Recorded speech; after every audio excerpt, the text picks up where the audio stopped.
Good evening, everyone. Good evening. Patrick, last, can you hear me? Yeah, man, loud and clear. Loud and clear. Well, good evening, everyone. Good evening. Welcome to another Sunday at the round table. I want to take this time to heal up some of the listeners, those who already tuned in, and talk about Sister Gloria, Natalia,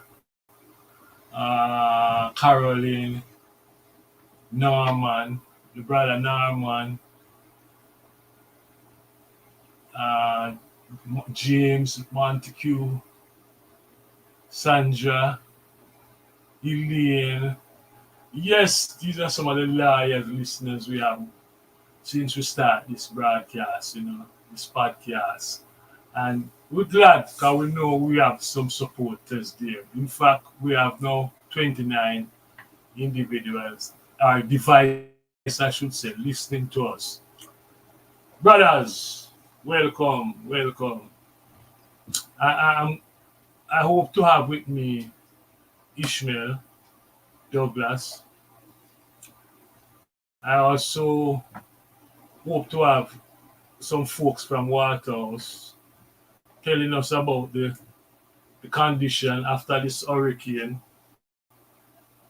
and also a counselor from Frome in Westmoreland telling us how they survive and whatever. We're going to talk with these individuals, both individuals, and see what is it we can do to support what they are doing or help with mobilizing resources because hurricane touched Jamaica, the southern parts.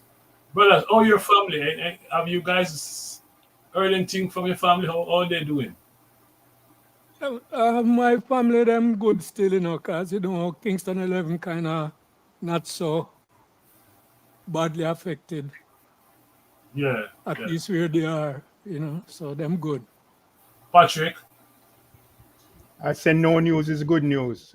So I think based on the reports, the weather reports and so on, it doesn't seem anything to be overly concerned about because the damage has been fairly minimal. yeah. That's what I get. I talk to my people in Waterhouse and them say everything all right. A lot of police though. They talk about a lot of police on the street because there was a curfew. Uh, but we want to talk about that some more later on once we get the folks who impacted directly by the hurricane, on board. I want to shift to something else. Brethren, we are living in a very interesting times. I don't know if you realize that, but I'm just looking at some notes right now that I'm making based on the news, and this is what I'm seeing. In the USA, it come like you have a breakdown of the political establishment, the class. It moved further to the right now. Trump control the Republican Party. And there's doubts now around Biden, who doesn't seem as if he's going to walk away, which I consider it a very selfish act on his part. That's my opinion. And I'm not sure what the brethren them think, you know. But you see this drift in America, and a huge concern that we're looking at probably a fascist government at some point. However, you see the result in England, UK, Yeah, center yeah, left yeah, government. yeah. You see the result in France, socialist government. In Spain, socialist government. Okay? That is what we're looking at. Although America is moving further to the right, if this guy win, you know, come like Europe is moving to the left. And what does this mean for those of us, who have issue of post-colonialism dealing with right now? What does it mean for us?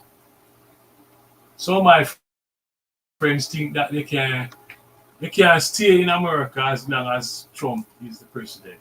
They're not going to go for that. They're looking at moving to Europe, you know. So, what I'm interested in finding out what are your observations?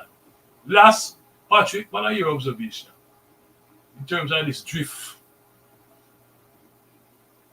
to the right in America and possible in a Jamaica if Holness win the election, we're looking at a dictatorship.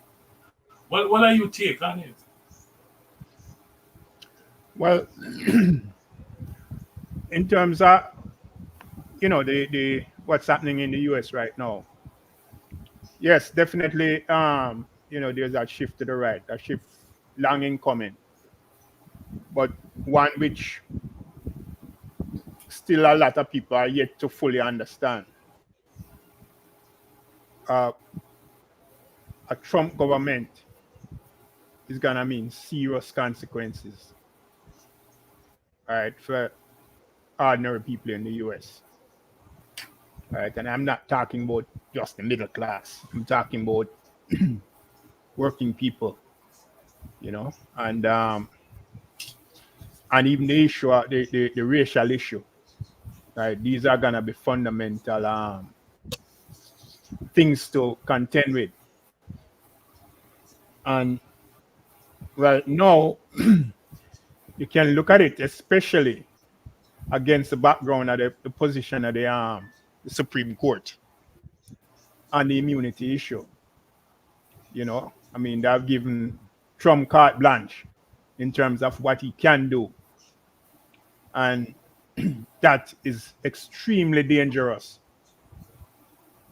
There's all the more reason why everything must be done to really defeat Trump. The other issue is that within the Democratic Party, right, what we're seeing is, to some degree, I don't want to knock them too hard, but at the same time, I have to call it as I see it, right?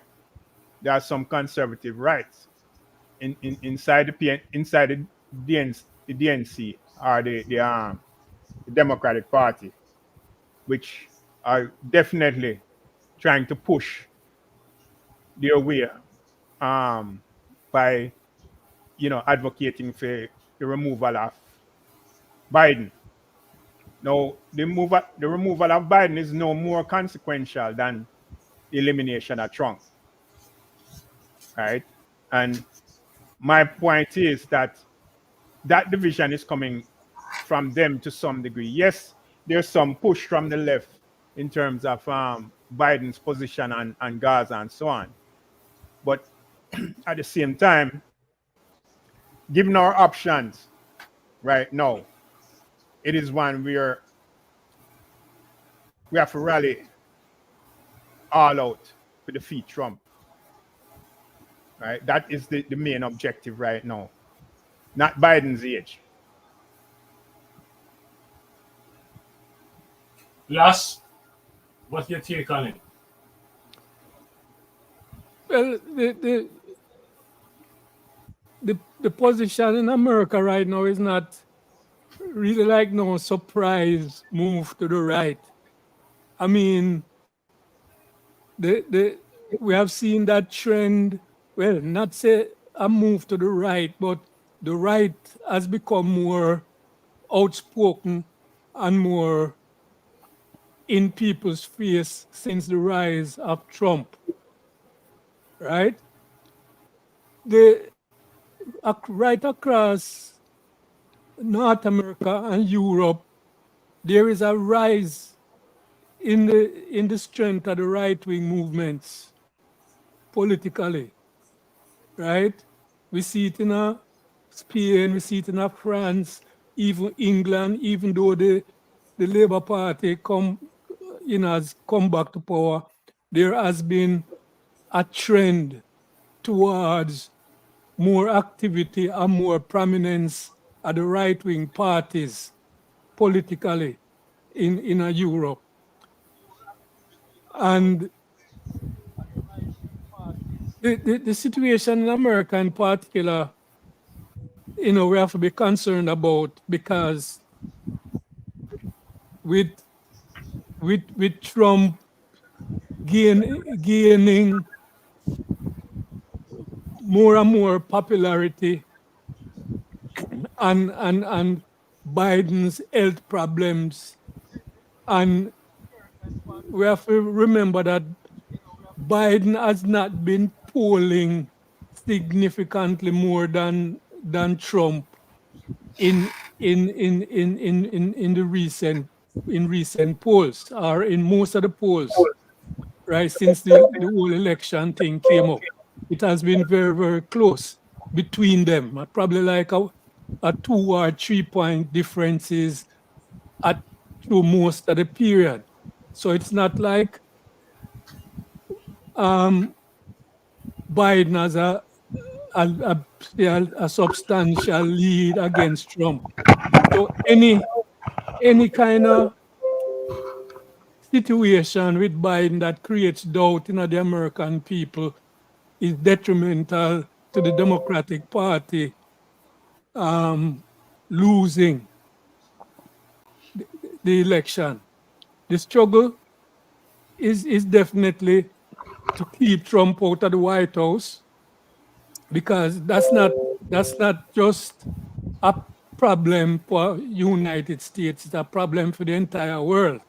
It's a problem for immigrants. It's a problem for the whole security situation across the globe, right? And I personally don't want to see another Trump inside of the White House, but the situation is very, very fluid right now in my mind, because a lot of people in the middle, the independent voters, the people in the center who marginally support Biden or Trump and looking on, those people would mostly be affected by what they see in Biden's capabilities, right? Whether or not he can focus and be as an effective president, in the next 4 years. And the debate between Biden and Trump was disappointing in my view. I know some people saying that the main thing is to defeat Trump, and that Biden, everybody should still support Biden, and that Biden is still capable. What I find difficult is that the question of a replacement has come up even inside of the Democratic Party, but so far it has not gained sufficient traction for really put enough pressure on Biden to give up, or Biden's team to let him relinquish the race right now. And my concern is that if Biden goes into a second debate with Trump and performs at the level that he performed in the first debate, I think that's going to be the end of it. Even with all the strategic voting to support him to win, I think that is going to be the end of it. Because one, it wouldn't give them sufficient time if he portrays a very bad performance to do anything about it. I think if they want to do a change, they should change now, and at least give themselves 2 or 3 months of organization and promotion of a new candidate, in the new election, in the upcoming election. That's my view. Herb, welcome, Herb. Herb, we talking about the trends coming out of Europe, move to the left, and in America we see a move to the right, further right if Trump becomes power. What is your take on these developments? Result in England, France, Spain. What is your take? And Can you hear me? yes, Yes, yes. Okay. Well, let me say greetings to all your esteemed uh, folks in the chat and to the panel. You know, you, Mike, Pat, and Les. Apologize for my absences in the past, but when you have family that come into town and they demand so much of your time, it was very difficult for me to do the breaking away and to come on. Right now, I'm in a better place, um, because it affected all of my programs, not just the Waterhouse vibes. It affected Lonesome and Ratigan to some extent. I was very late getting on to a lot of these programs. But let me address what you are speaking about, right? Um, the U.S. has always led the way in Europe and in the world as the world's policeman. So the impression of the US being big and powerful and bold has always been there. And something keeps happening that puts us in a very bad light. And the person that stirred that up, if you guys can recall, right? The person that stirred that up is Donald Trump, right?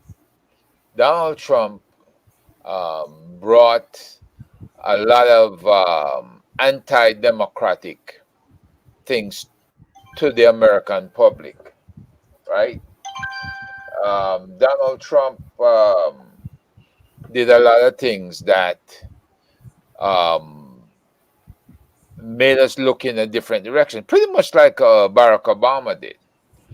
Barack Obama certified the democratic process in the United States and made us look great.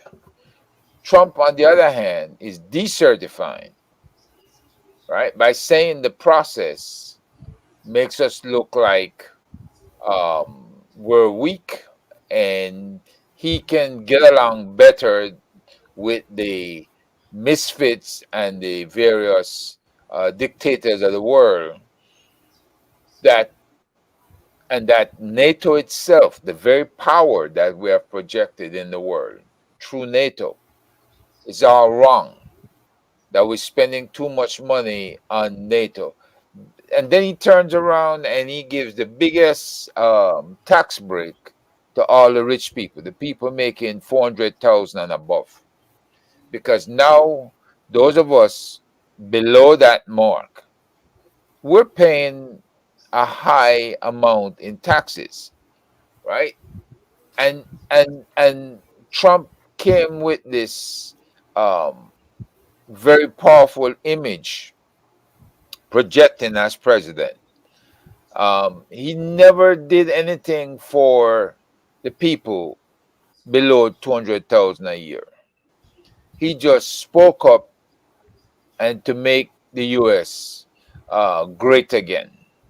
And I guess to make the U.S. great again, it means that we've got to look down on the accomplishments of the U.S. And he's done a lot to denigrate the position of the U.S. around the world.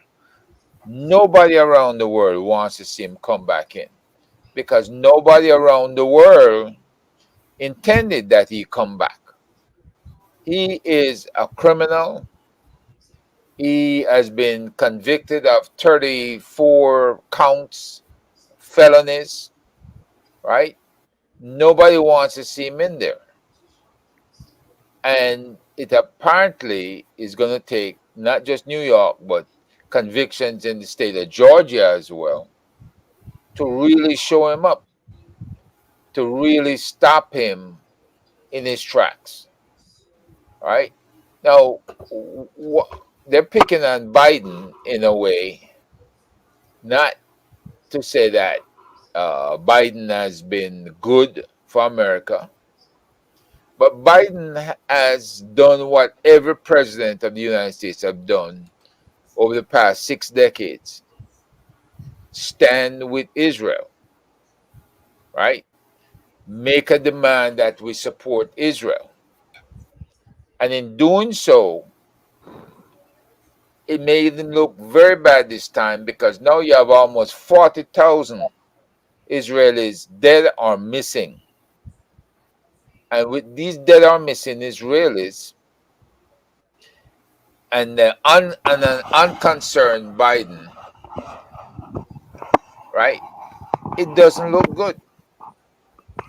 And it's causing problems in the Midwest, Michigan, where a lot of Islamics are. And it's spreading into Illinois and other parts of the country. The anti Israeli sentiment, which translates into anti democratic sentiments, right? So we are, in fact, self destructing.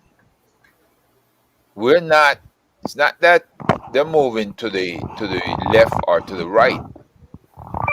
I just believe what Khrushchev said decades ago, that America won't be destroyed from outside. It's going to destroy itself from within. And it seems like we're following that idea that it's all or nothing. It's Donald Trump, the criminal, and you never think that these white folks would ever think that way, but they are. They prefer to have him in there because he presents strength, right? He is to us is strong, and nobody has noticed the deterioration in Trump's mental faculties.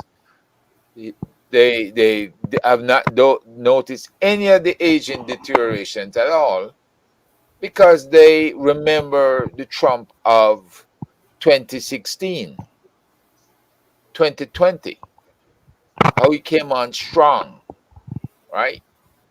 But what has to happen? And I saw a video earlier of a Republican congressman who, when he came back, he says, "Look, we cannot put Donald Trump back in there. We have to come with a better plan. And this is the time that the Republican Party must reject Donald Trump and everything he stands for." Well, Trump has been a Samphai man or a gypsy all his life. And a lot of people are being taken in by that, right? He sell them on what they want to hear. And he knew this. He was always planned to do that. Find out what it is, what the weaknesses are in the US political system. Now that he knows the weaknesses in the US political system, continue to exploit it. And it's not every American is smart enough to discern the difference between the Trump of old, the Democratic Trump, the Trump who hates, the Trump who discriminates, right? The Trump who really and truly was never intended to win and become president. But now that he realizes being president means he can exact revenge on those people who have slighted him, that's what he intends to do. We don't want a president like that. And we don't want a president who will be serving time in jail while he's being president because it's a state charge. We want a president who can represent us here in the United States of America and who can be a shining example on the hill to our children and our grandchildren. So, I'm not into the left or to the right business. I'm into us doing what's right. And we still have time to recover. We still have time to deal with that. And I believe that the American people who voted before and crushed him are going to do the same thing again. It's only a matter of time. And he himself, by his own deeds and his mouth, is going to put himself in that position to where they will reject him. Nobody wants this plan 2025 that he's coming with, which is really radical. Take us back to the days of the pilgrims, where they burn people at the stake. We're not into that. And nobody's going to validate that. Thanks. Here the I'm problem. just a minute, lads. I'm getting a feedback from, I think it's from Herb Mike. Go ahead, lads. Go ahead. Yeah, here my problem, Herb. My problem is that the the the polling between Biden and Trump is very close, at least right now. And you have a lot of undecided people in the middle, which are the people which needs to be influenced, right, for either party to win the next election. My concern is that a lot of these people in the middle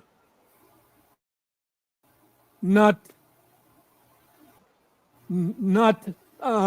convinced, right, that Biden is the man at this moment for the job. And nothing is happening in the Democratic Party at this time to change their minds. That's my concern, right? And I think a lot of these people are focusing on the physical and mental health of Joe Biden, right? And not focusing on the policies and the character of Donald Trump. And my fear is that with the situation that Biden finds himself in, the infirmity, and as you say, a lot of people not looking at Trump with the same kind of eyes and the same kind of judgment of his physical and mental ability as they are focusing on Biden and as the media is focusing on Biden. And that is the challenge to overcome for November. You know, that's my concern. I can say this much. I watched the debate, and when I saw Biden, I was frightened as hell. He looked so pale, and my initial reaction was, this man needs to just go sit down somewhere and enjoy the rest of his life on earth. You know? So, using myself as a guide, I can see a lot of people getting turned off by his condition. That is not a good man, you know. That is not a good man. But turned off by the fact that this man is old, 81 years old, he needs to go sit down. But another side to the story is what Lachlan, one of the listeners, point out. That in Europe, you see these right-wing personality gaining support. These parties, they have increased their leadership and what have you. You don't see that in America. Remember, the vote between Biden and Trump was very close. The poll still reflect a very competitive and close election. The point I'm making is that to defeat Trump, it is going to take a coalition. The people have to be mobilized. Hello. Hello, Hi. Sister Raquel. Hi, how you doing? Can you turn down your phone? I'm getting a feedback. Okay. Are you driving? No, I'm Yeah. not. Is it Okay. better now? Yeah, you're okay. The point I'm making is that in Europe, you see the right wingers are mobilized. They're getting support from the people. Here in America, although Trump is making a lot of noise, there's still a body of support for democratic politics in America. Not only that, despite what the Supreme Court said about immunity, there is still the impeachment powers in the Constitution.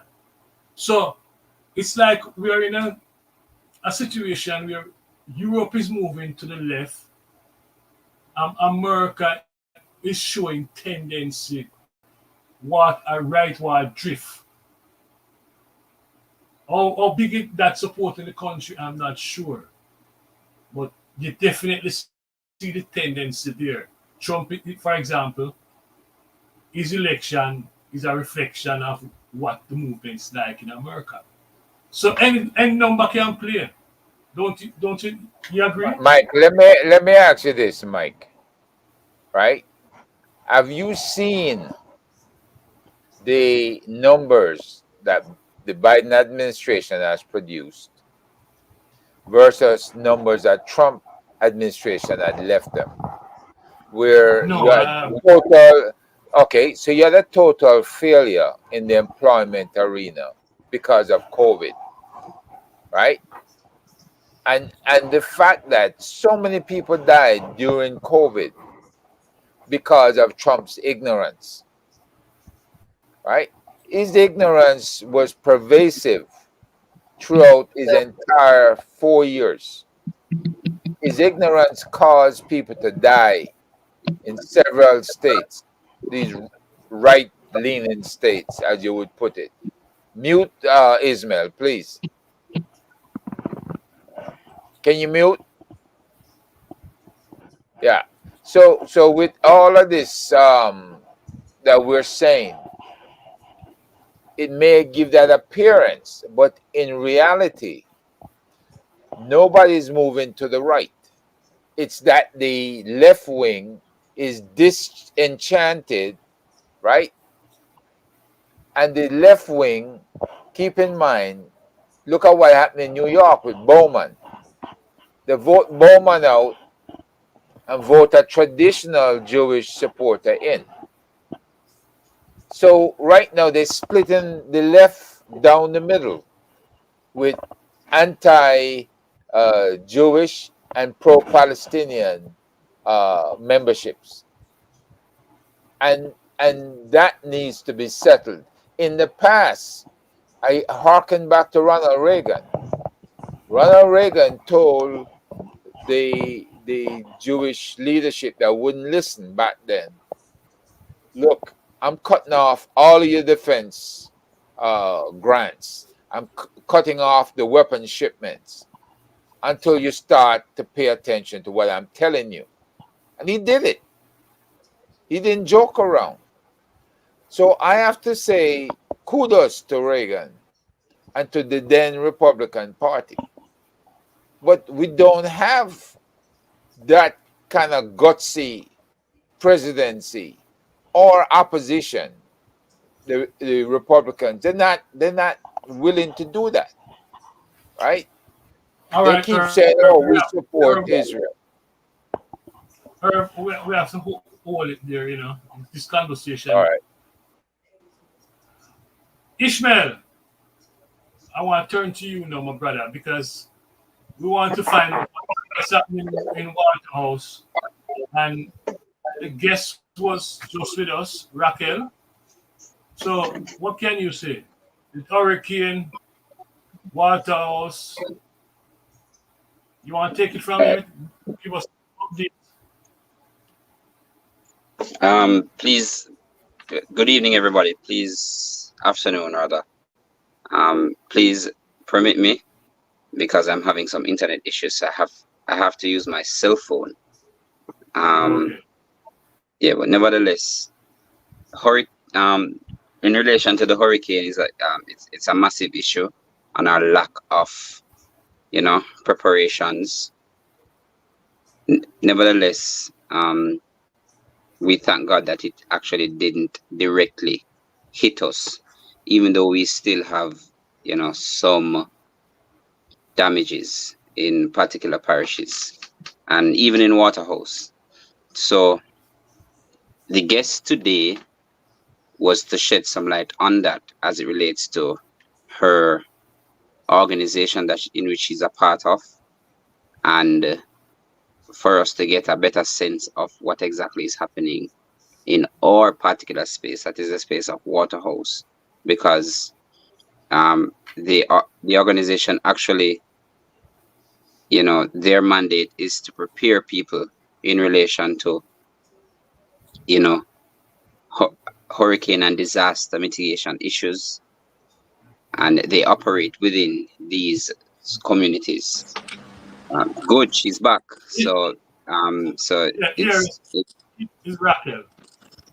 it's off Continue, that Ishmael. background, right? So it's off that background that I wanted to bring her on for her to tell us about exactly what is the organization, how has the last few days been, because the truth is we have, in fact, you know, while we weren't directly hit by the hurricane, we are having some issues in relation to that. So I'd want Miss Lane to to tell us about her organization, the St. Patrick Rangers, um, their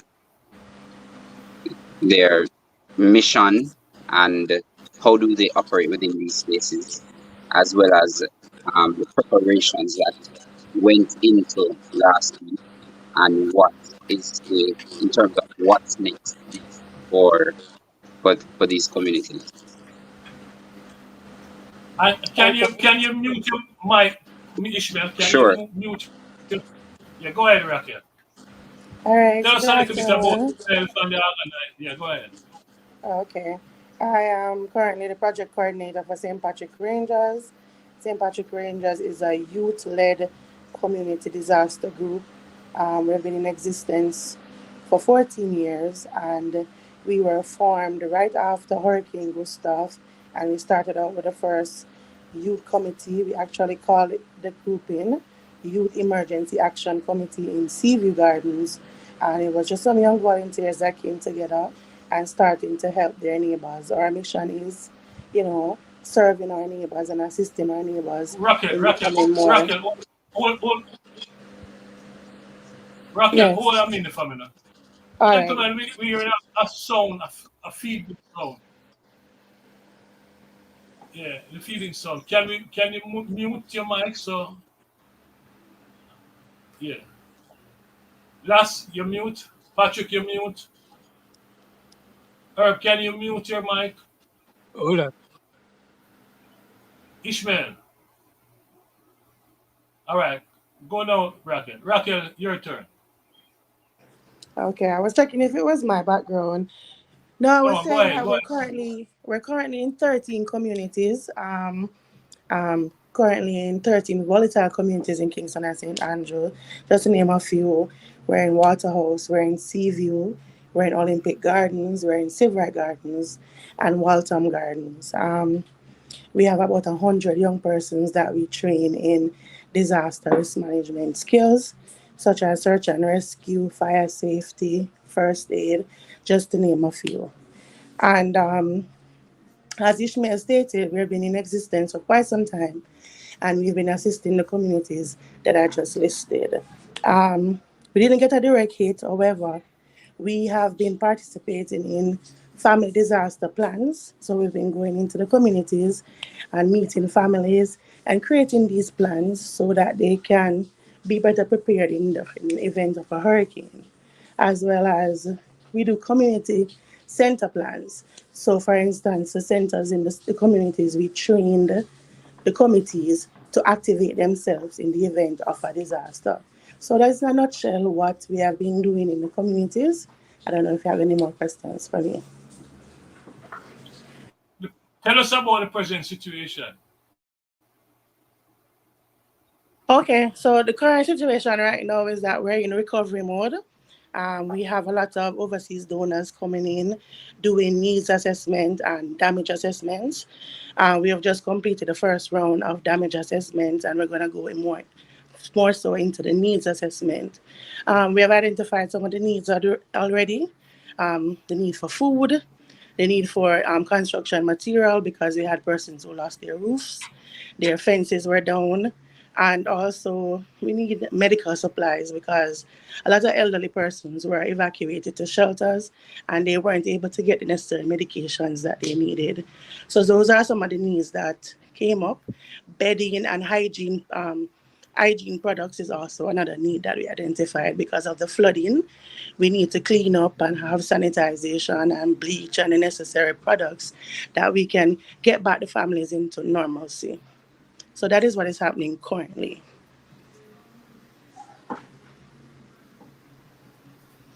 Gentlemen, any question? Yes. Yes, Raquel. Yes. Greetings to you and Greetings. the work you're doing. Right. Much commendations for that. Now, I got a few questions.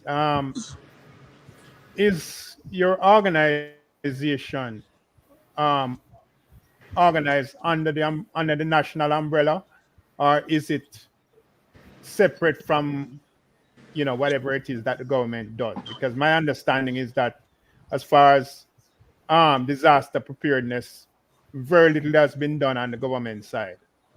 So that's my first question. Okay. All right. So we are an NGO. However, we are a part of the disaster framework at the parish level. So we're currently in three parishes, Kingston and St. Andrew, as well as St. Thomas. So we do coordinate with the disaster parish coordinator for each parish, and we are a part of that committee. Recently, we have been getting some information from ODPEM on.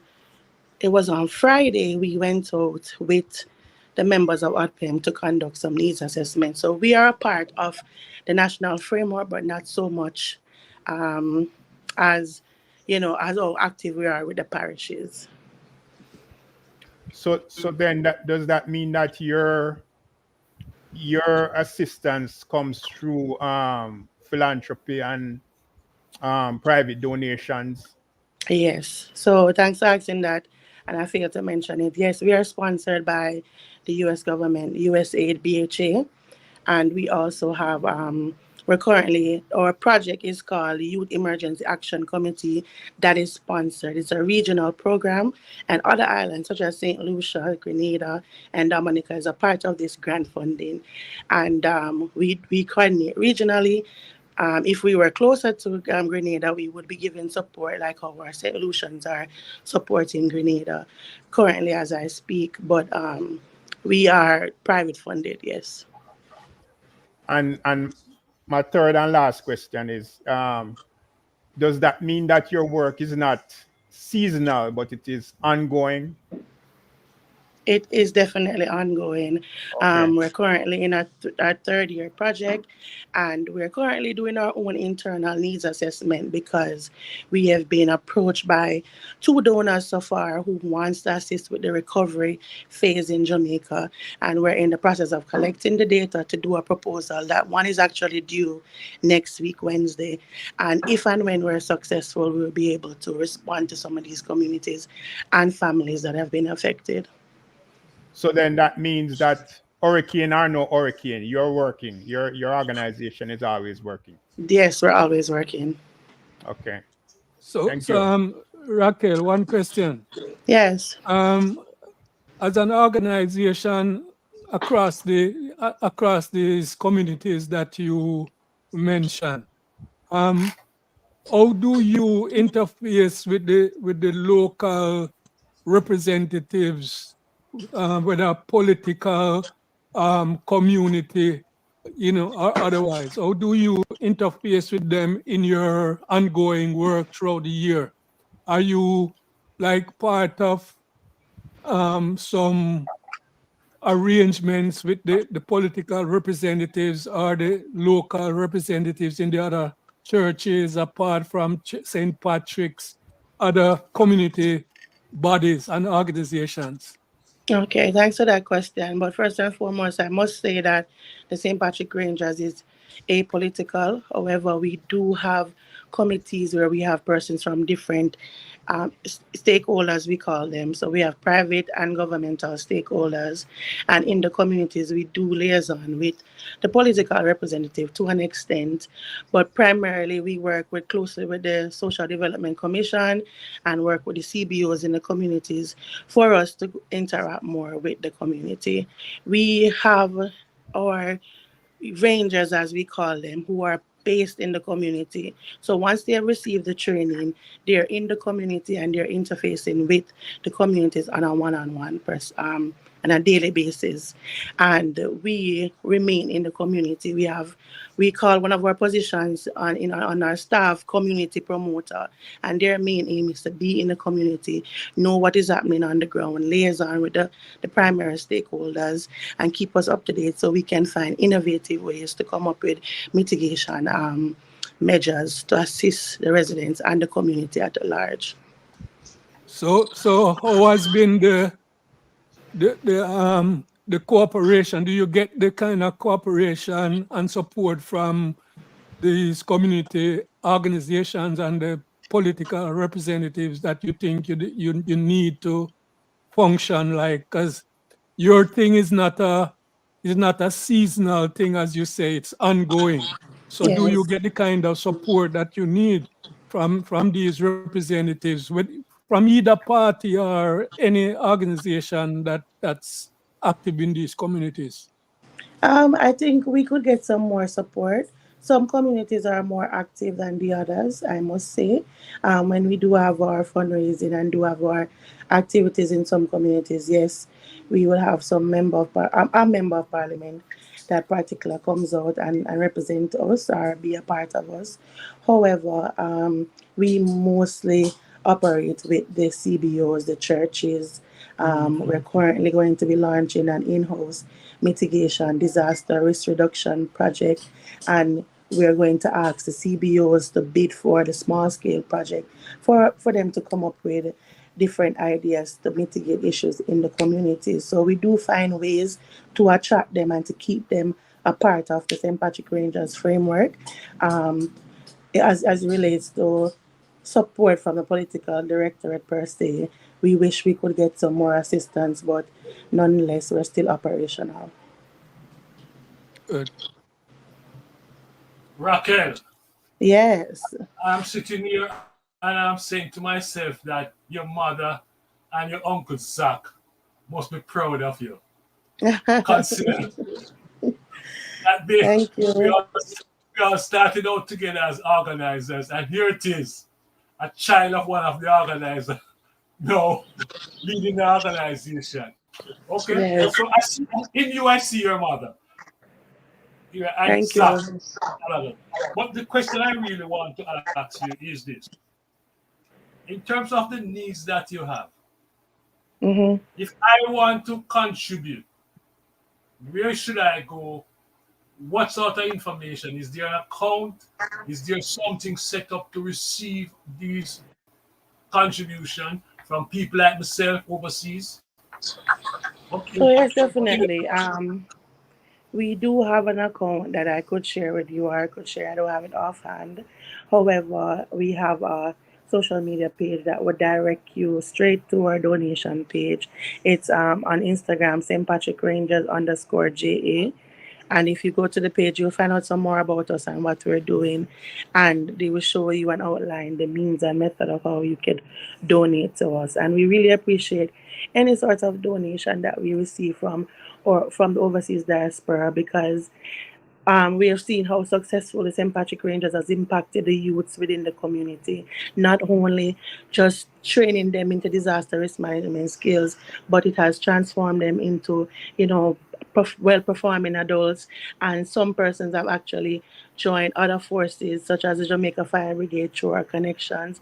They have become police officers. They have become, active participants in the society, and we're very, happy that we are here and we can do this for the young persons, specifically because we're in vulnerable spaces as it relates to crime and violence. Rocket, I think Herb has a question for you. Herb. Okay. You're mute, Herb. You're mute. Okay, Raquel. Good evening, and hopefully you and your family members are doing okay. Yes. You're not any worse off. Um, I'm curious in in relation to the other Caribbean islands that you see hit more often than Jamaica. So Yes. Jamaica's gone. Was it 40 years since Andrew hit Jamaica directly as a category 4, I believe. All right. You've Mm-hmm. been brushed by other hurricanes, but this one, it still didn't hit us directly, Yeah. right? What is the preparation like? What was the preparation like that would help you guys? For instance, does your organization have generators? Does Mm-hmm. your organization have rescue equipment or anything like that Mm-hmm. that would help out if had you been hit directly? What are you in need of Mm-hmm. for good hurricane preparation? Okay. All right. Thank you so much, Earl, for that question. Yes. As I said, our project is stretched across four islands and one mainland, because I failed to mention Guyana.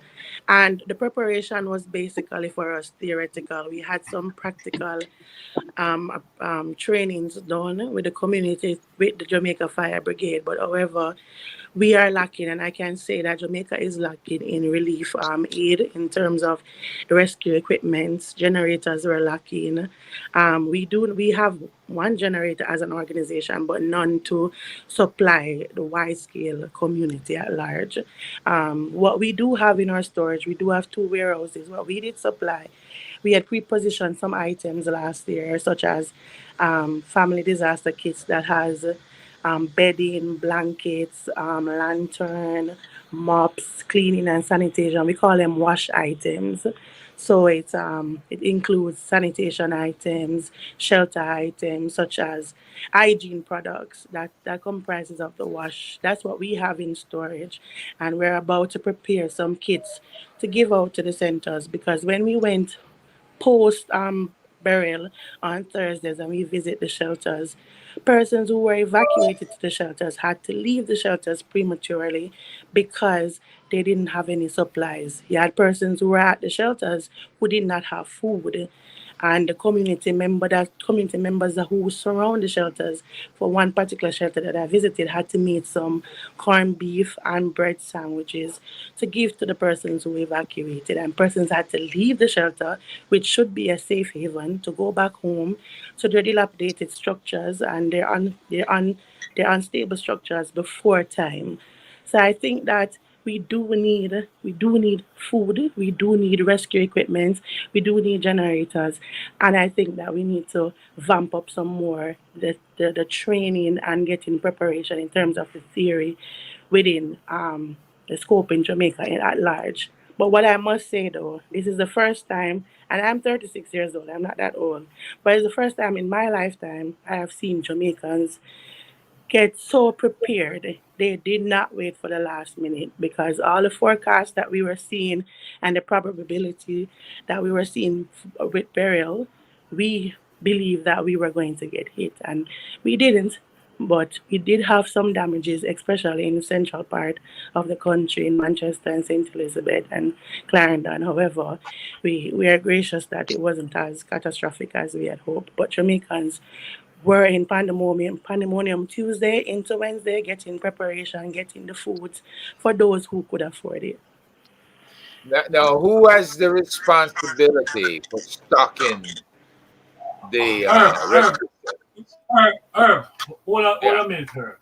I want to bring into this conversation Brother man Lyndon Lewis. I take it that this is the counselor from Frome, Mm-hmm. Ishmael. This is the brother man. You Yes, want to introduce yes, yourself to the yes, discussion, yes. brother? Leland Lewis. He is. I'd like to call him a close friend of mine. He's also the counselor for the Froome division. So Raquel, and I'm happy he came on the time when he did, because Raquel made mention of some parishes that were affected.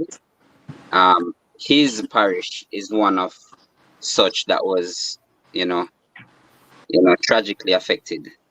Maybe that's not the word that I want to use, but um, as we speak, I, I think he's using his car to charge his phone.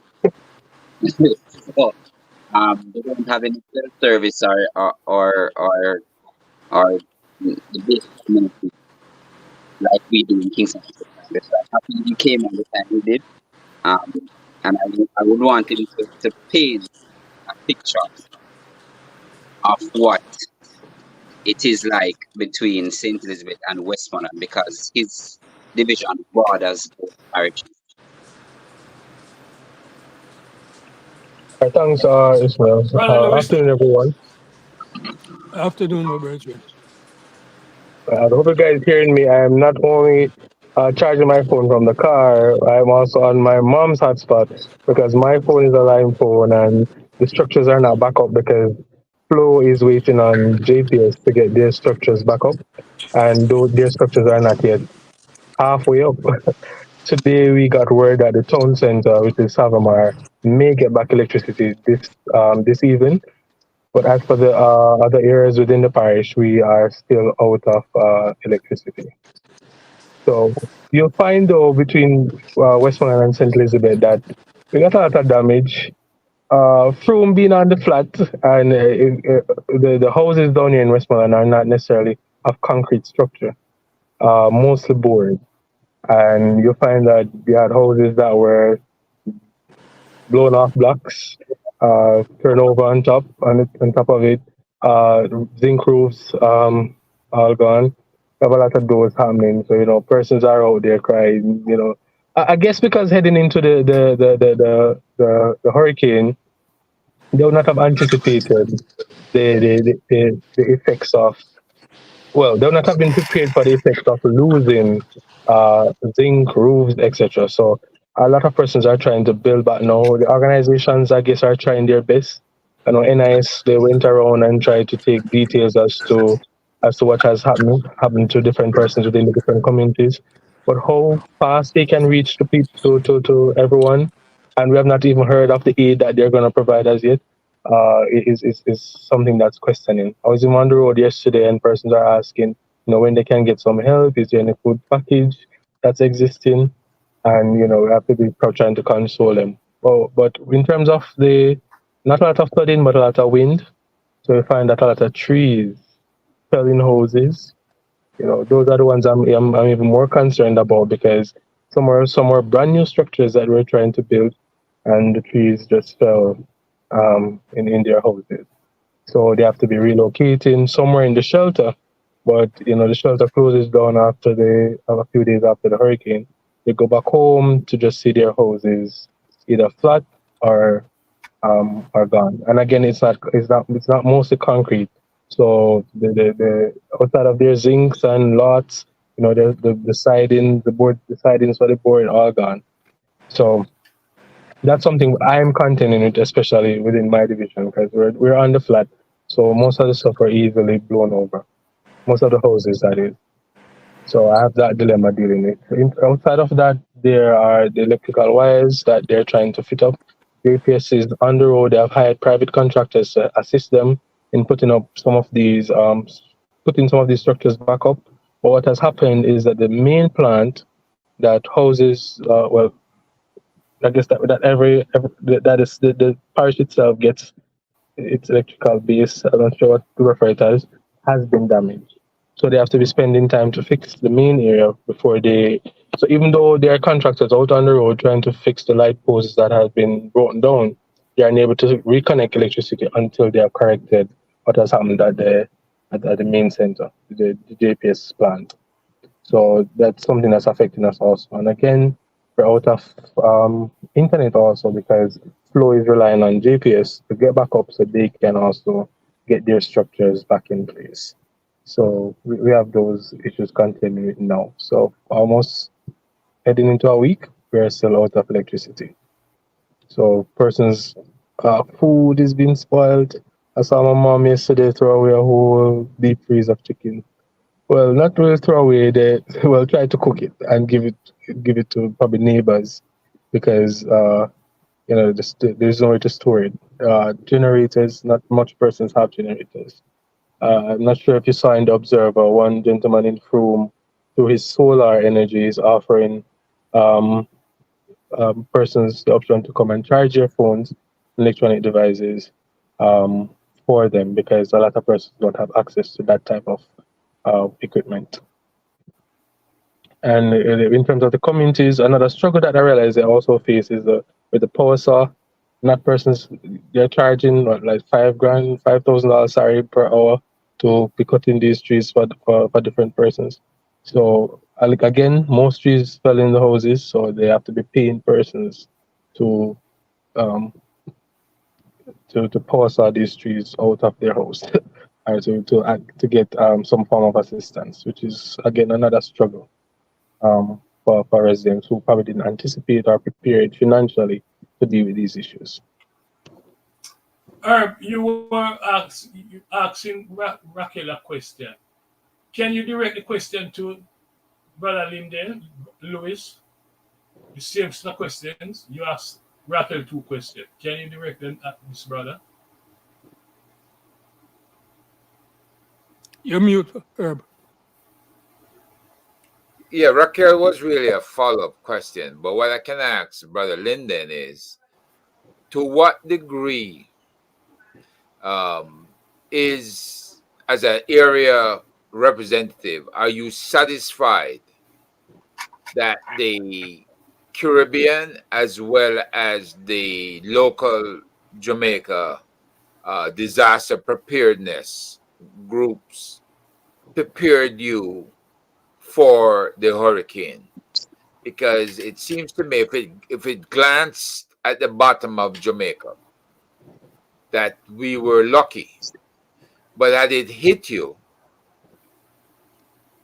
how do you feel about your preparedness? All right, to be honest, I don't believe we were at 100% in terms of preparation, especially seeing what is happening after the hurricane passed and how slow we are getting at dealing with certain stuff. I realized that we would not have been fully prepared if it was more devastating, if we got a direct hit. Again, the trees are down, blocking roads, in people's houses, and we do not have enough equipment to assist the best as best as possible. I'm in the parish council, and we have to be hiring private men to with power saw, which is also limited, to go around the entire Westmoreland to try and fix some of these issues. And so I realized that we weren't prepared fully for the hit that we got, and if it was more devastating, would have been far behind. I was in that meeting where there was the firefighters, the police, they all had duties that they would have done on the day of during the hurricane as well as after. But in terms of resources, I think that's where they would have been lacking in terms of human resource as well as equipment to get the job done. I'm not sure if they had weighed the magnitude of the hurricane and the type of damage it would have caused, so they would have been prepared for it. Linden, one thing I heard you say about the shelters. You mentioned that the shelters were closed like within a day or two after the hurricane. Right. I guess that happened What, because. Oh, sorry. Go ahead. yeah. What who's responsible for keeping those shelters open? All right. It would have been the disaster preparedness manager for the parish. Uh, well, I guess why it wasn't kept open. Most persons wanted to go back home to see what the damage that was done. And the moment they leave the shelter, they're gonna go ahead and just start to close up. Uh, the the the shelters also weren't equipped with food.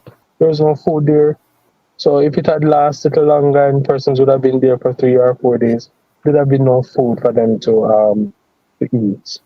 So again, even staying there 2 or 3 days, I don't see NIS, I don't see any other organization coming with food either. Because I was hoping that throughout the election, throughout the hurricane, sorry, there would have been some form of food aid going to the shelters. That wasn't Yeah. happening. Right, and I was extremely concerned. I remember going by the shelter and persons are asking if I have any water. Someone said, "Well, I had to go and get a case of water," but for those who were actually there, because they just weren't prepared for. Well, outside of the residents, I don't think as a parish we're that prepared. Because with no food being at the shelter, no food, I brought sanitary stuff. There was tissues, napkins, etc., but no food. So if it had lasted longer, would have been they'd have been at the shelters, and food would have been a major concern. But once they realized that there were still so many people who really did not have their homes to go back to, I mean, who who was responsible for the decisions about like shelter space for those kind of people after that point in time? It would have still been the manager for the disaster preparedness team. Food would have been I guess the NIS, the Ministry of Labor and Security. But even their response was a bit slow because it was like day 2 or 3 that they were within my division walking and checking all this. At that point, some persons have already cleared up what needed to be cleared up. I had one man at my house yesterday trying to ask me for some assistance because the tree's in his house and he has no help to take the tree off. And no, but I have no help, no money to pay somebody to cut the tree so he can get out of his house.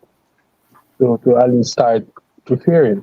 And that cannot happen. I see persons volunteering to help persons repair where possible. But some of these repairs, if we should get a storm, not even a hurricane tomorrow, those repairs wouldn't last because they're just trying to like put it up so they can at least go back in, but not to the extent where it should be where it's properly fixed. Okay. And what the issues we faced during the hurricane also is that a lot of persons didn't want to be shelter managers. So I remember I had 2 shelters in my division, and none of the shelter managers were there to collect the stuff from me. I was bringing the sanitary stuff, water, etc. And I had to be calling back the disaster manager to find out what is happening. And she was saying to me that they were having a challenge getting shelter managers to stay. The persons that were proposed rather to stay home. And I remember one shelter manager reassigning his duties to somebody else because he wanted to be home. So I had that struggle also. I had to be calling them to say there's nobody there to manage the shelter, and that was definitely. I don't know. I don't think they were being paid. And I don't think the system had a structure where the shelter managers were being paid. But outside of that, I'm not sure if not being paid was the reason why they didn't want to stay, or we were having a direct struggling response where persons just weren't volunteering to be shelter managers, and your persons were left at the shelter with nobody to manage or to the operations. I have a Yeah, question for both Raquel and Lyndon. The government promised, the Prime Minister promised $5 million per constituency. Is it either 2 or 5? I'm not sure about that. The question is, have you received anything from that donation, that funding? From my end, I'm gonna say no. Uh, I don't think these types of funding should be politicized, but it is being done. I am a PMP councillor, and my member of parliament is a JLP member of parliament. So the funds were allotted to him. So more than likely, it will not reach to me. I have seen other Are MPs you, who have made the are, effort. are you in touch with him? Yes, I tried calling today, and it's no response. I can say that much. I tried calling yesterday and I tried calling today, not getting a response. But there wasn't a proactive approach to say, hey, I'm going to send X amount to the councils so they can, because we're on the ground, so they can actually assist or give aid where possible. And I have not heard of what the 5 million is being used for from his end. Raquel, have you heard anything on your part? Um, Usually when these funds are allocated to the political directorate, we're not a part or will not be extended any.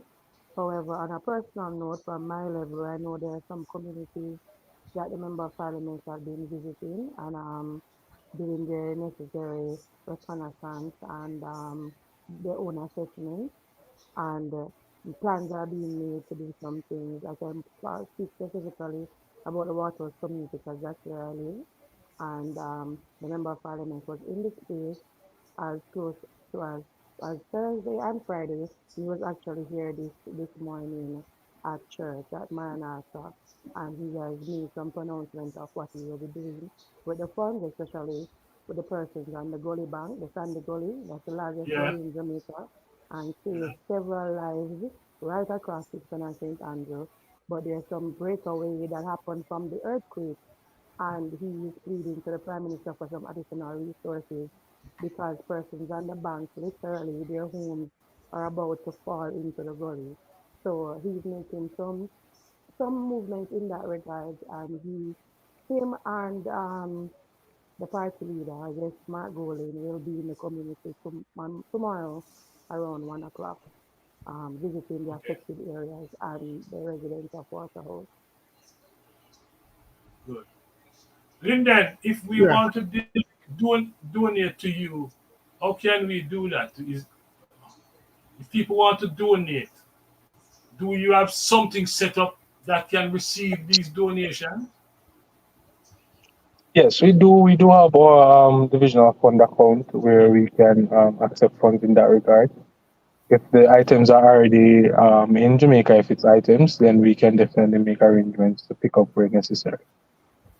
If it's been sent to a supermarket and we can go for the goods, that's no problem also. The food, if necessary, would be good. Uh, Well, so yes, I want to let you guys know that this is a platform you can use, to get words out as to what your needs are. Ishmael, you can help us in that regard. I don't know if we have to create something or what have you, but Sure. something that Myself and Liden, we do we share a good working relationship. Also, myself and Raquel. If I call, it's not an issue. So resources has more than often changed hand between us three. So that's not an issue at all. As it relates to um Liden as well as Raquel. Um, and why I find this absolutely important is because even though we must thank God we weren't directly affected by the hurricane, we are still nevertheless affected, and it's through this medium that I want to say that even though there still are you know issues that must be dealt with. So I, ha- Need.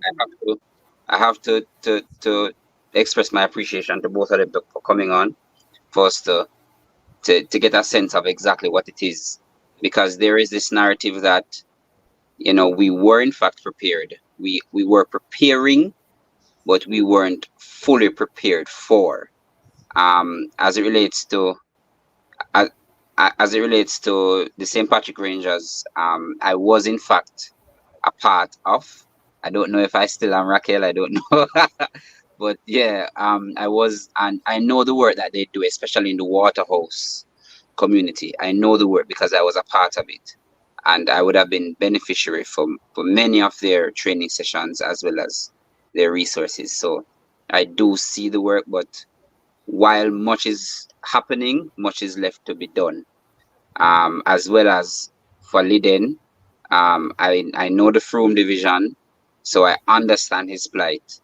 Part of the reason why I appreciate them coming on for the members of the panel as well as the diaspora and the comments to get a sense of what it's like in other sides of the country as it relates to post hurricane sort of thing. So nevertheless, I thank you. If it is that especially in relation to the comments, you want to contribute, Nita is a trustworthy person. Patrick, Lass, as well as Herb.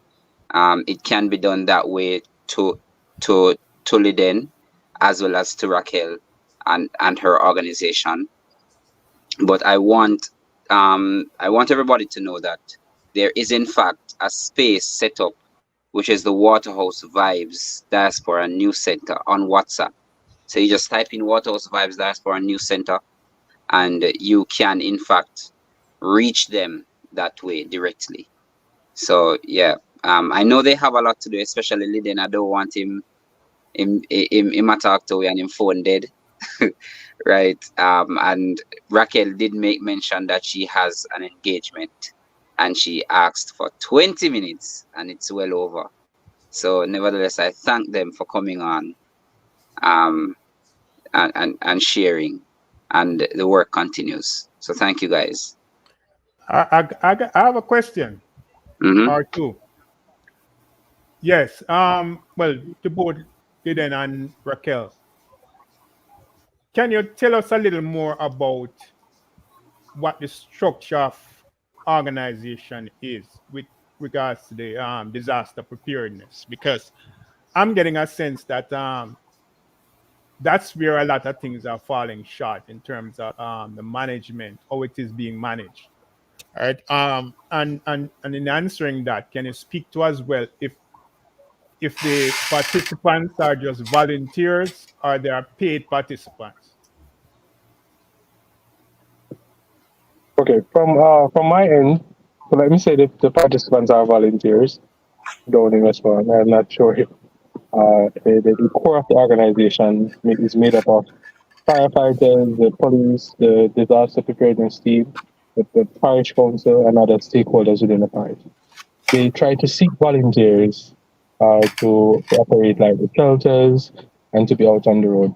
They post hurricane or post disaster, they'll try to use whatever funding they have, which sometimes is limited, to get persons to assist them, private persons to assist them in dealing with some of the issues, like cutting down the trees, clearing the blockage, etc.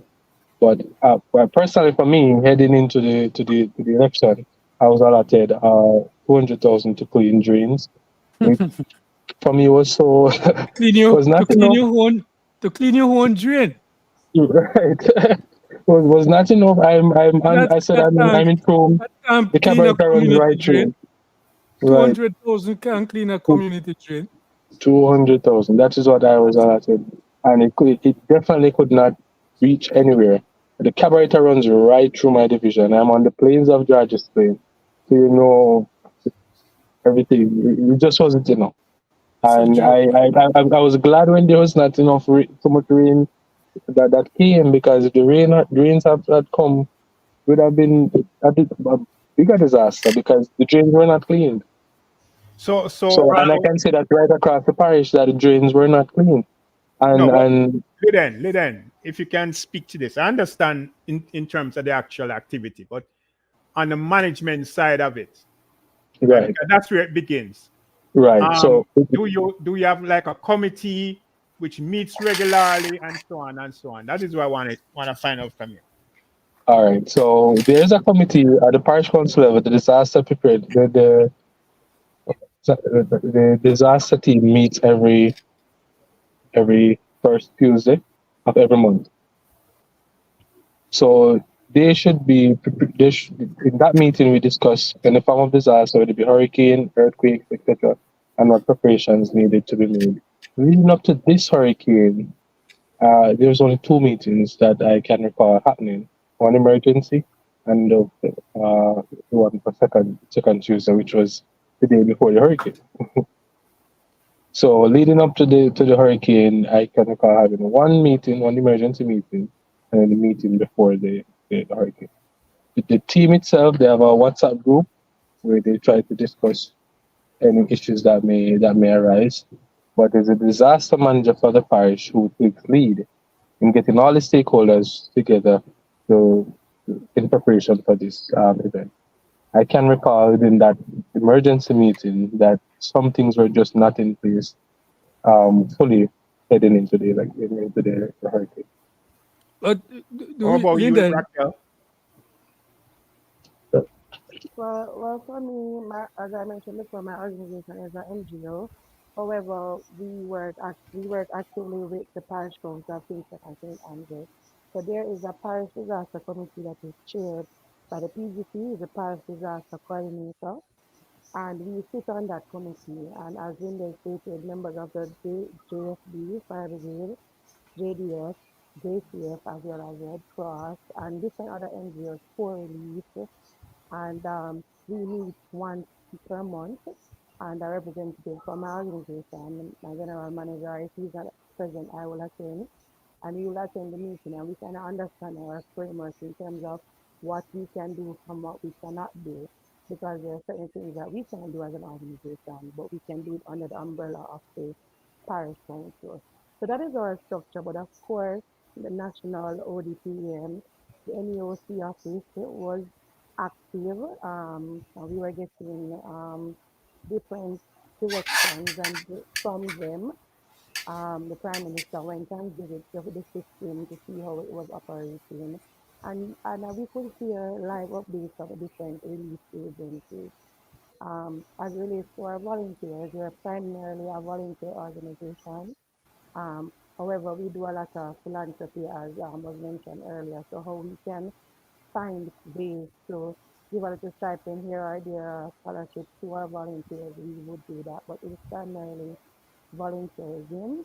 Volunteerism isn't dead in Jamaica. People may believe it in some organizations, but in some spaces, especially the political space, it might be difficult to get volunteers right in there. But in the NGO space where we have private funders, USAID, they actually flew in on the island and is currently here, and where I'm to provide some needs assessment to them, as I said, and we're having a lot of our entities coming in and asking for, what the assessments are and the results, so they can assist us.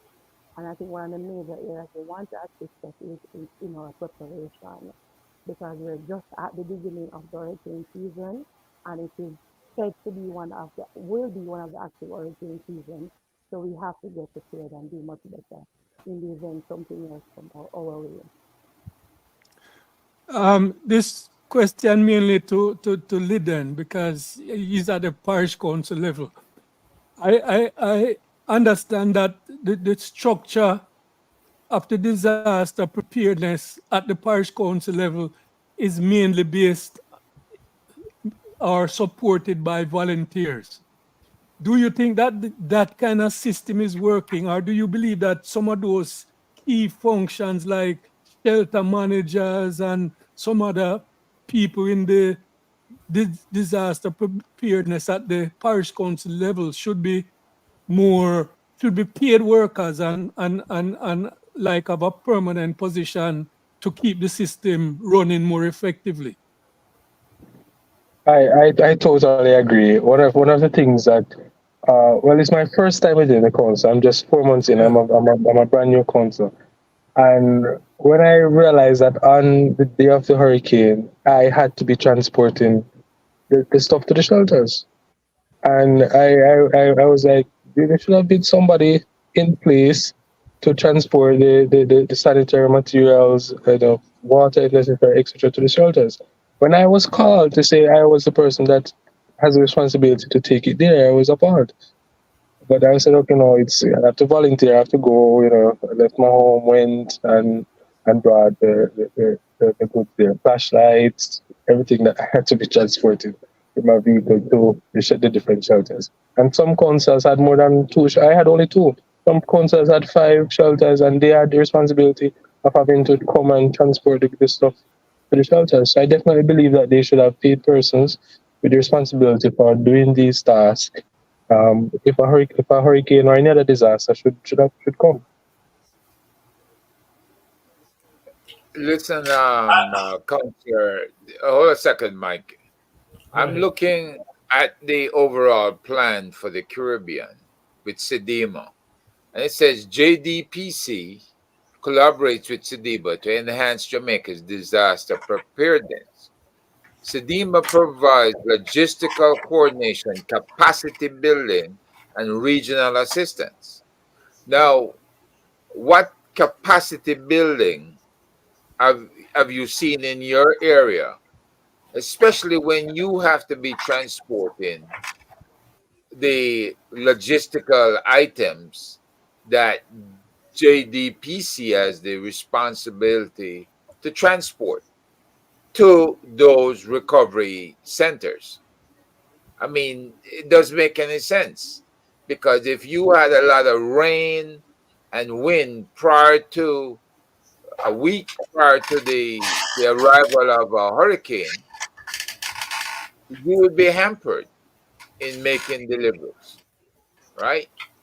So, what is it that the with the planning, and maybe Raquel can add to this? What is it with the planning and the actual execution that the Jamaica disaster preparedness folks lend to you guys in the various parish councils? And by the way, does the parish council have a public works department that could have come out and done the recovery pretty quickly? Like, cutting down trees, cutting up trees, and hauling it away with bulldozer or something like that. Can I just add something to what you said, Herb, for them to include in the Gentlemen, answer? before you add, just a minute, before you add anything, Raquel and Linden, they said they only have a limited time. So you guys are willing to stay and take a few more questions? Raquel, Linden? Yeah, from Yes, my end, yes, I am. yes, I am. Okay. Go ahead, Yeah, Patrick. yeah. What I wanted to say is, in addition to what Herb just said, is if you can give us a feel, like in terms of preparedness leading up to the season, not just to the hurricane, but to the season, where were there any programs being discussed or put in place for any upcoming disaster in terms of how you access supplies and the kinds of supplies you would be able to access, right? And in terms of things like first aid and so on. Because remember, when it comes to disaster, a lot of times it can be life and death, right? And if a tree fall on somebody, for example, you can be looking for something to cut away the tree at that time, right? You have to be ready for really assist the person and get them first aid and so on. So I want to get a feel of the preparedness if all of these things were things taken into account, right? The supplies and in terms of first aid and so on. And remember now, when it comes to disaster again, water is always a critical issue. So that's something which always has to be specially prepared for. Right. From my end, I believe when the preparation is concerned, I would have I said I'm 4 months in. I would have my 2 cents in terms of recommendations for the parish manager. As was just mentioned, we in terms of not only the salary but having persons trained not just the disaster manager going onto a Zoom meeting or heading to a meeting in Kingston to talk about what the disaster looks like, etc.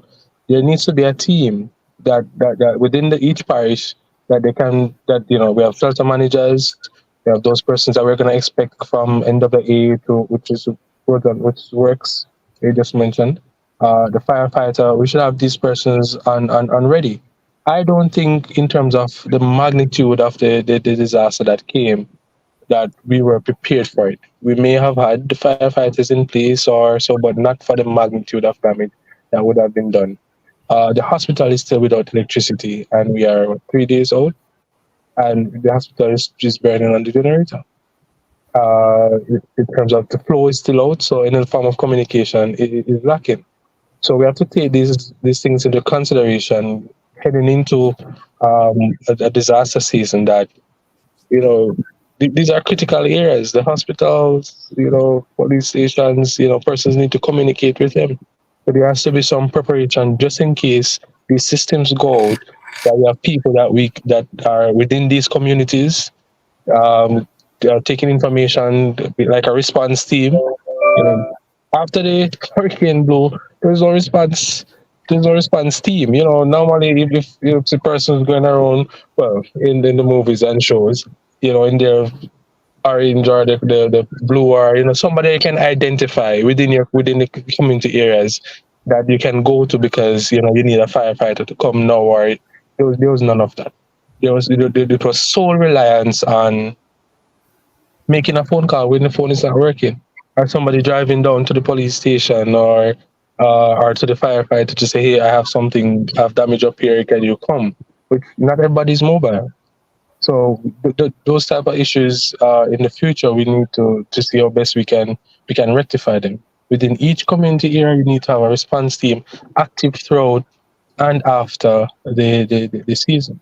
So in terms of human resource, I would say we weren't prepared fully, or I wouldn't even say 100%, because I think preparation for them is a bit ancient. I think in terms of in today's day, what preparation looks like for a hurricane should be, you know, much better than what it is now. But sometimes people do stuff based on what they're used to, and they think it's okay, not realizing, that more can be done in terms of response, preparedness, for these types of disaster.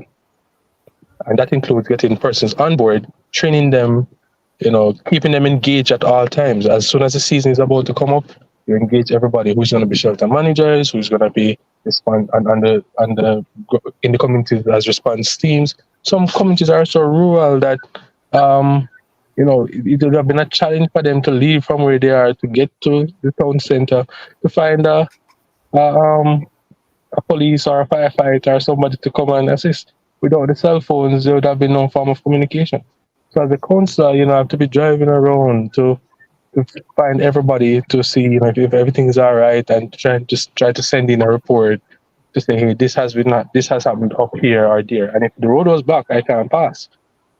And there's nobody in directly in the community as a response team member to say, hey, this is what is happening up here. I'm facing that challenge down here as well. Gentlemen, I think Sister Raquel. what I would, yes, I wanted to add just one thing. I just think that we can do better as a nation, and I think that we need to become more proactive instead of being retroactive or reactive in this sense. I also think that there's a big disconnect with the parish level and the national level. It's like there's no kind of communication. Communication was very lacking in terms of you don't know who is to do what, who can do what, and who has the purview on a particular area. So I believe that the government was a little bit laissez-faire in terms of how they dealt with the Hurricane Beryl. Like the reality was the probability and the forecasting went out, so we knew what could happen even if we didn't get a hit. So we knew the measures that could be taken if we get hit or if we didn't get hit. But I think that there's a big disconnect, and I also agree with Lyndon in terms of having the community having a disaster committee that should be activated as soon as we're in within the 72 hours. We as Sympathetic Rangers, we are so blessed to have USAID as well as Caritas Antilles from the prime that is in St. Lucia that gives us a training every year. We do a simulation, a hurricane simulation. We did it in Grenada in May where we had all the organizations together and what we should do 72 hours before the hit, the first 48 hours after the hurricane hit, and what to do 3 weeks after. We went through the entire process. What kind of coordination meetings need to be had? Who is the stakeholder we need to reach out? Let's lose her. Sorry about Okay. that. I for the next we have 20 more minutes in this podcast.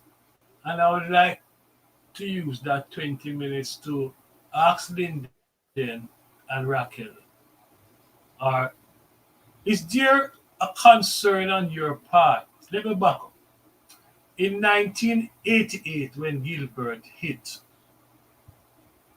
Eddie Seaga attempted to use that disaster to advance his political agenda. He was not successful. Election was called. Michael Manley won the 89 election. Do you have any feeling then that this government, this current government and current prime minister is likely to use this disaster to advance the fortunes of the Jamaica Labour Party? You have any concern in that regard? That this process might become political You rather smell than movie on from your mouth, man. Right, that's not heard the question. I I'd want I to know say you're in it. yes, and I give one example, and it's that $5 million that was allotted just to the member of parliaments and yeah. not to other organizations that may be out there in need and would be able to help. Even though at the parish council level, that $5 million we know may not reach everybody because they're gonna probably prioritize supporters. Warmington is not the MP. No, what means is Anyway, our no. MP. They're probably going to want to prioritize supporters, and they're not going to want to prioritize the people in Lucky. general. And I think that's going to be an issue. I hear of AIDS coming to the country, but we have not heard details as to how that will be benefiting everyone.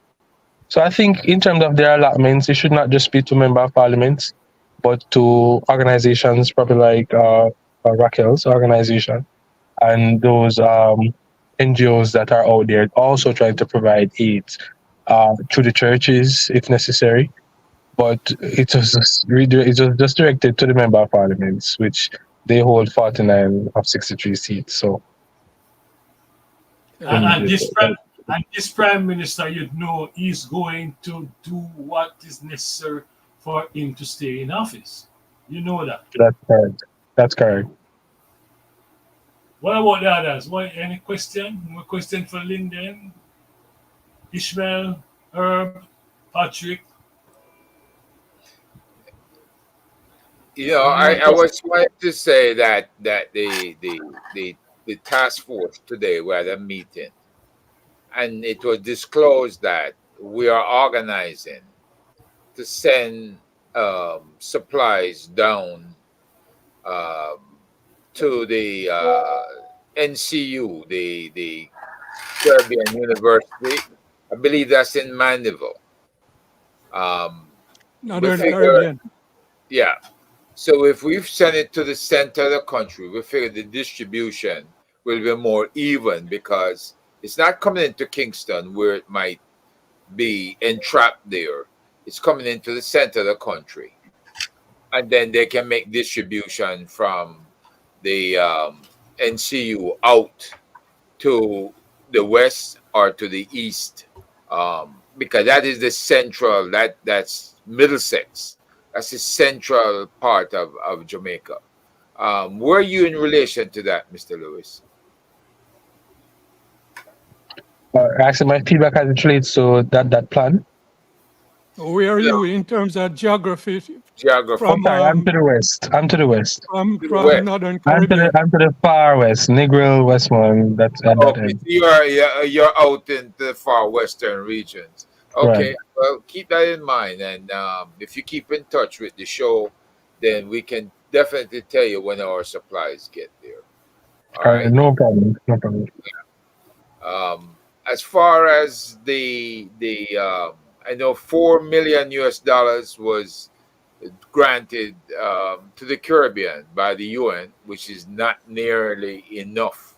That money probably going to be eaten up in St. Vincent and the Grenadines, where was horrendous damage done. It's like the hurricane just took all of their roofs with it. So then people don't even have anywhere to sleep, and the rain itself would have messed up most of their home equipment. But the fact is, Jamaica was lucky with what you're telling me. If it was a direct hit, Jamaica would never be able to withstand that direct hit, and they have to start planning now to really shore up their um, their reserves, shore up their training, and shore up the supplies, the pre-position. I think Raquel mentioned that equipment has to be pre-positioned to ensure that you can grab it and go with it. And it's got to be pre-positioned in an area that's not susceptible to flooding, right? So that you can actually get to it. And that might include one of the things I'll suggest, and you might suggest it to the parish council.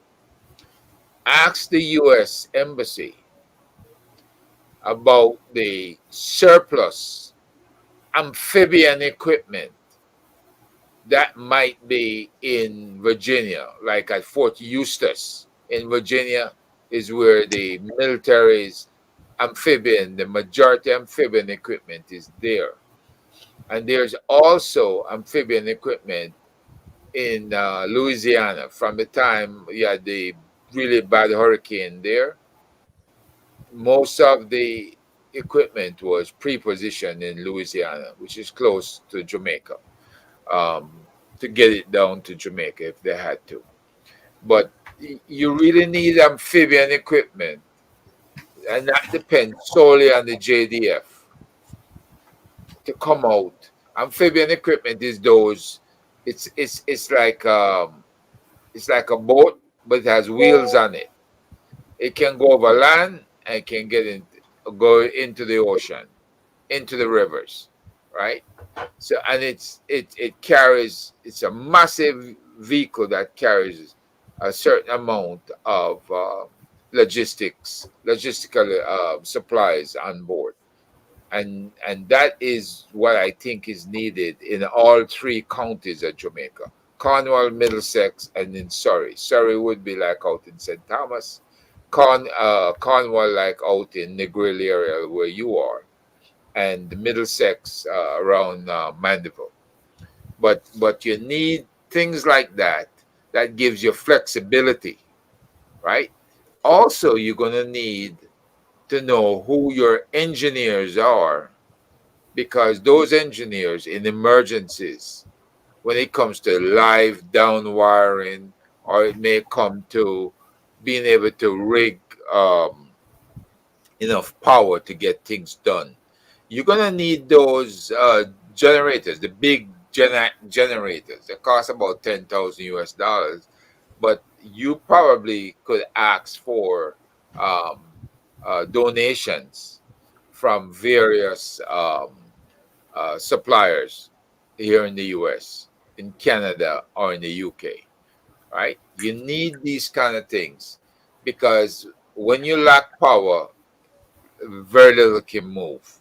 When you have the power to be able to do things on a limited basis, then you do those things that are important. You may need power so that a doctor can see to operate in the dark, right? They can light up that area for the doctors to operate. You should have these amphibian vehicles to be able to move doctors and nurses from their homes into the hospital area, right? You have to have these kind of vehicles to be able to move injured people to that area where the doctors and nurses are, right? And of course, if you have flooding and people can't get food and everything, then you need these amphibian vehicles to be able to deliver that food, right? I'm sure you've seen the other type amphibian vehicles, which is the um, the ones that can float in water and have the wheels also, which is the hovercraft, right? Hovercraft can go over land as well, especially land where you have water has infiltrated it. You just follow the streets, right? We see hurricanes in Texas where you had mako sharks swimming Herb, up the highways. So you could have the same situation in Jamaica, where you need these things to avoid dangerous animals like sharks or alligators, as we see. Alligators infiltrate waterways too and might get up on land where they don't belong. So again, if you have these vehicles, you're very flexible.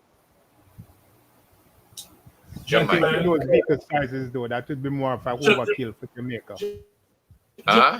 just a minute, I think with those vehicle sizes, it would Jink, be an overkill for Jamaica. I No, think they work more in it's the small coastal enough. areas. It's Yeah. small gentlemen, enough. gentlemen. Move. We have Very mobile. we have 10 more minutes in this broadcast, and I want to use those 10 minutes to get some final words. So can we go around the room and final word, last words before we close out this program? Uh, I really appreciate Raquel and Liden coming.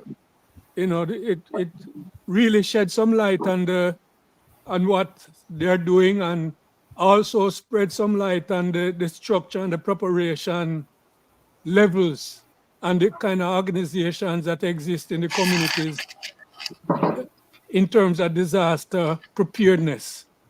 And it just made me feel like, I mean, as Herb said, if the hurricane had really taken a direct hit, there would be pandemonium in Jamaica in terms of the structure that is there to support the communities. It is good that, I mean, there are organizations, like the St. Patrick Rangers, and concerned counselors like Liden in the system, who could really use your own resources and your own time and abilities to try and get things done, because without that being there, I mean, the system would collapse. I just hope that, I mean, with the kind of reporting that you guys do to whatever levels, I mean, some of your suggestions will be taken into consideration to make the structure that is available in the communities better, and so that we can make better preparations. And while we are grateful for support, volunteer support, the system cannot uh, rely only on voluntary support. I mean, some levels within the organization at the community level will have to be paid positions to get these things to function properly. I saw on some YouTube channels that there were some, and as Liden mentioned, there were some shelter managers who were just not there. And the whole supplier logistics, all of those problems need to be sorted out. So I'm grateful that you guys are here. And Raquel, are you related to Feda? That's my daughter. Feda, your father? Why? Small world. All right, come on, move on. Patrick. Yes, just thanking the our guests for being here and bringing us up to date on their work and what's happening in the community, and definitely to support what Last just stated. In terms of you know something of this nature requires more than simply volunteers, and it's seasonal work, but it is still work, and it requires compensation, right? Because it has to be taken seriously. It is, like I said earlier on, in many regards, it is a matter of life and death as well, right? In some circumstances, and because it is seasonal, it is something which we know that it happens every year, right? There are disasters every year, whether it be flooding, whether it be hurricane, whatever it is. You might not, encounter much in terms of forest fires or so on, but there's all kinds of things when it comes to disaster, and disaster preparedness is the key, right? And safety and security and accountability is important. So managers have to be accountable. Managers have to be totally responsible, right? And that's not something that's too much to expect from a volunteer, right? And when it comes to underground work, right, it requires protection of equipment. It requires proper equipment. It requires adequate supplies to be available, right, prior to disaster. So it's not a matter when it comes to the disaster, then you're scrambling to find equipment and supplies. So all of these things are factors which have to be taken into account, and it's a huge responsibility, right? And people are gonna be real impatient when they're in dire situations, right? They don't expect you to not to perform. They expect the best performance. So that's why I wanted to add to the conversation. But thanks for being here. Ishmael. Yeah. So um, I think it's very important for us to understand where we are as a country and where we want to go. And it's off that background that while I am eternally grateful that we weren't directly affected, well, again, we weren't hit directly. It shows us as a country how far off we are. Should it be any natural disaster, be it a hurricane, be it a earthquake, um, or even a large scale fire of some sort, we are woefully lacking on those fronts.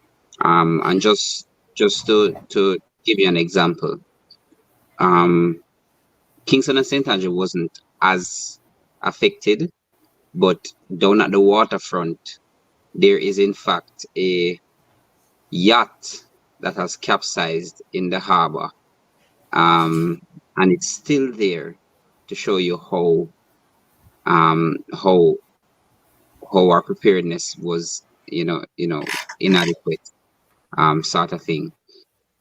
So it's off that background that I want to say that it the advocacy is absolutely important, because the truth is we have to hold. It did. It We're did. hearing you, we're hearing you.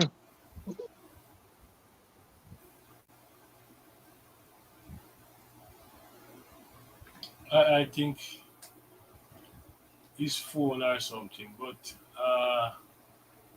you want any final word from you, Herb?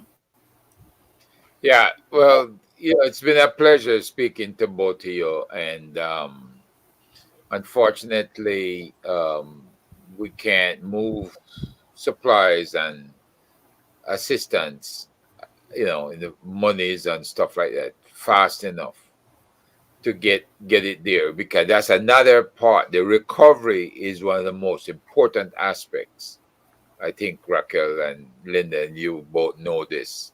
Um, and if we can help with the recovery,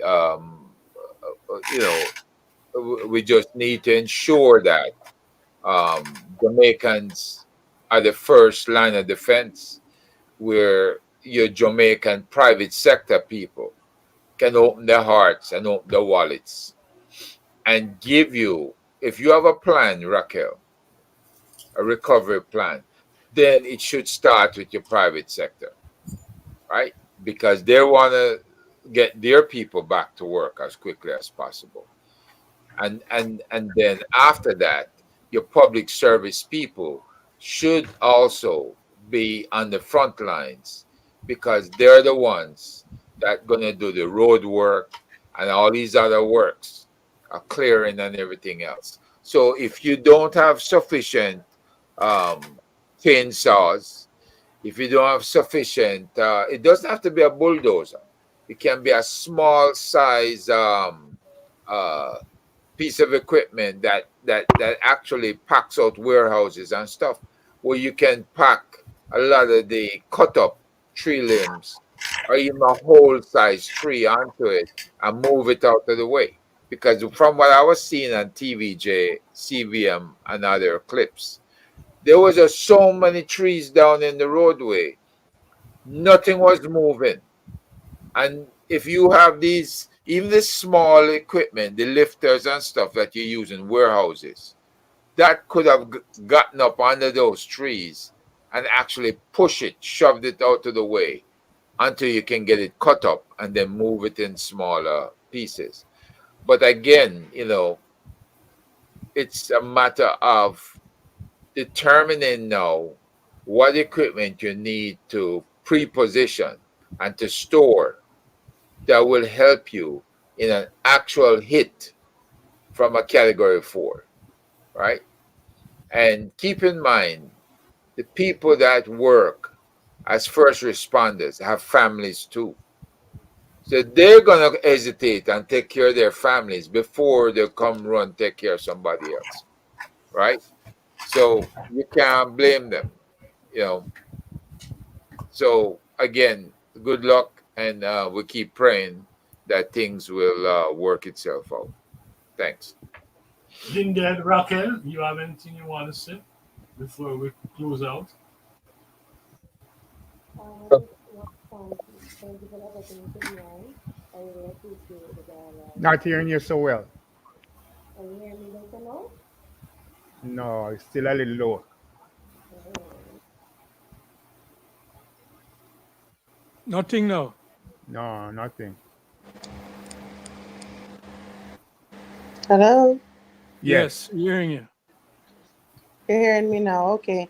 Just wanted to say that I thank you for the privilege to come on and engage in the dialogue. I really love these conversations about going forward. I think that this should be a learning curve.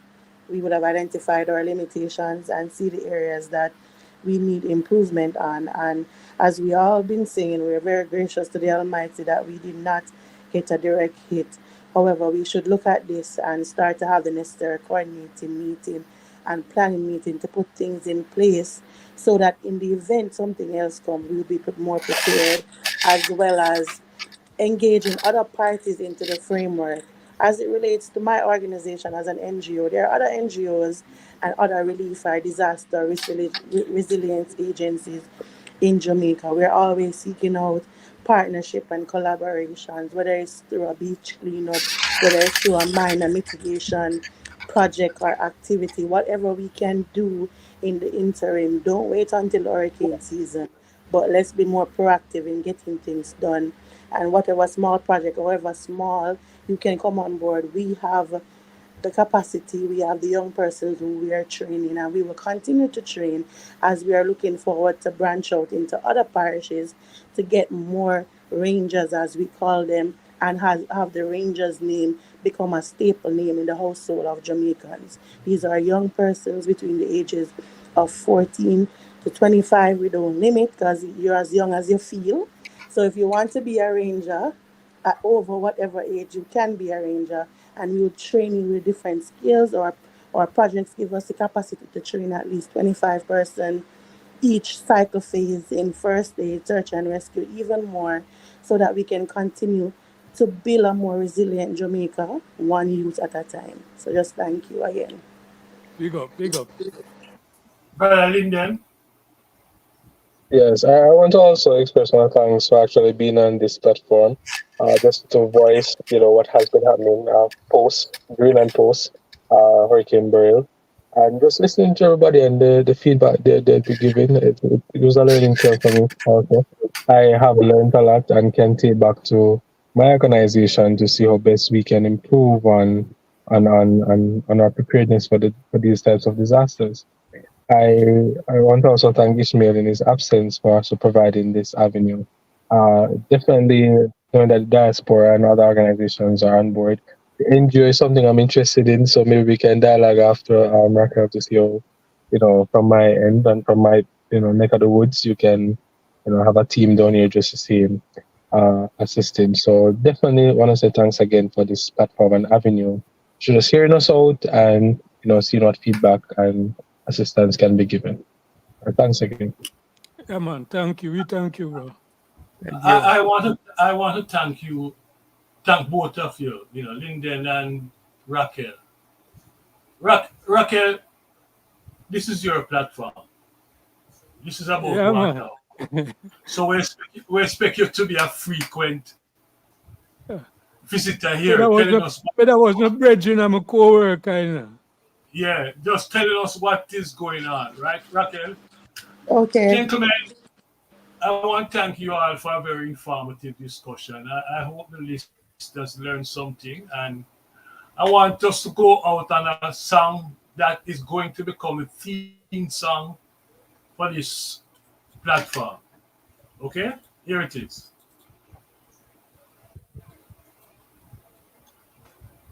Are you gonna be singing, Michael? I'm about to. About to. I don't know. Ishmael, well, Ishmael leave me in the dark, but all right, gentlemen, Sister Raquel, I hope to hear from you, okay? And we'll be in touch. Definitely. All right. All Take right, care, everybody. you well. Take Well, Thank care. you. Take care. well. Have a good one, everyone.